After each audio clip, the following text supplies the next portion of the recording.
বিএনপির সম্মানিত ভারপ্রাপ্ত চেয়ারম্যান উনি যখনই কোনো নেতা কর্মীদের সমস্যা দেখেন সেখানে নিজেই সরাসরি খোঁজখবর রাখেন।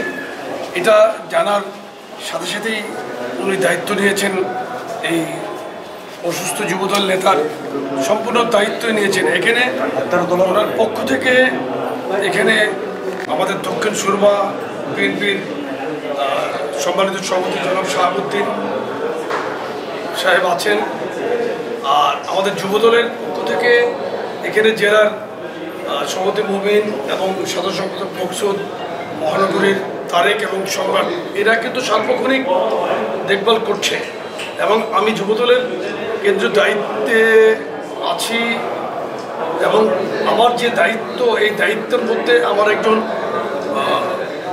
নেতা বলেন, কর্মী বলেন, কোনো জায়গায় প্রবলেমে পড়লে আমরা কিন্তু মানবিক কারণে বলেন, দায়িত্বের জায়গা থেকে বলেন, কিন্তু আমরা খোঁজখবর সাথে সাথেই নেওয়ার চেষ্টা করি এবং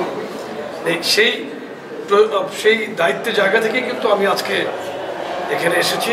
চেয়ারম্যান সাহেবের নির্দেশ তো সবসময় আমাদের মানবিকতার পক্ষে থাকার, মানবিক সমাজ, মানবিকতা প্রদর্শন, মানুষের পাশে থাকা, এই বার্তা উনি কিন্তু প্রতিনিধিও আমাদের দিচ্ছেন এবং স্পেশালি উনি জানেন যে আমি আজকে এখানে এসেছি, উনি এটা জানেন। এটা ওনাকে গতকালকেই জানানো হয়েছে। আমাদের যুক্তরাজ্য প্রবাসী জনাব কামালউদ্দিন সাহেব জানিয়েছেন যে আমি এখানে আসছি এবং আমার সাথে আজকে ওনার যোগাযোগ হয়েছে আর কি, যোগাযোগ হয়েছে যে উনি সার্বক্ষণিক খোঁজ খবর রাখছেন। আমরা ইনশাল্লাহ আমাদের আলমের সর্বোচ্চ বাংলাদেশে এখানে এবং সিলেটে সর্বোচ্চ যে চিকিৎসা সুবিধা সেটা ইনশাল্লাহ আমরা নিশ্চিত করছি। সেই তার স্টেবিলিটির উপর এটা নির্ভর করে। উন্নত চিকিৎসার প্রয়োজনে আমরা অবশ্যই ঢাকা যদি যাওয়ার জন্য ডাক্তার রেফার করে, এবং তার যে কন্ডিশন আপনি দেখলেন, তাকে এমআরআই পর্যন্ত করা যাচ্ছে না, সে একদমই সে